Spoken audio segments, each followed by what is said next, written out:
वालेकुम नाज़रीन, आप देख रहे हैं पीए न्यूज़। सबसे पहले खबर शामिल करते हैं महर लियाकत अली की इस रिपोर्ट में। गुजरांवाला कंट्रोलर इम्तहानात एजुकेशन बोर्ड नई भट्ट ने कहा कि इम्तहानात के नकात से लेकर नताइज के ऐलान तक के तमाम मराहल में असातिज़ा की खिदमत हमेशा काबिल सताइश रही हैं। हस्ब मामूल डिवीजन बढ़ के असातिज़ा ने इस साल भी मैट्रिक और इंटर के इम्तहानात को शफाफियत से मुकम्मल करवाया। ये काबिल सताइश है। इंशाअल्लाह नवंबर से इम्तहानी मार्किंग ड्यूटियों के मुआवजात की अदायगी का प्रोसेस भी बिला तखीर अमल में लाया जाएगा।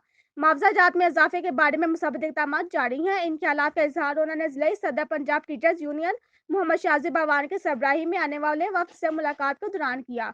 वफ्द में general secretary Majid Khan, senior नायब सदर इमरान लतीफ़, नायब सदर शराज नवाज, सेक्रेटरी इत्तलात अहमद सईद, सदर तहसील सिटी सैयद उसामा बिन जैद, सदर तहसील सदर फरहान भट्टी शामिल थे।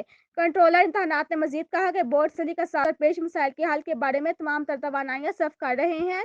इम्तहानात और मार्किंग में मजीद बेहतरी के लिए पंजाब टीचर यूनियन की गुज़ारिशात का बगौर मुशाहदा करेंगे।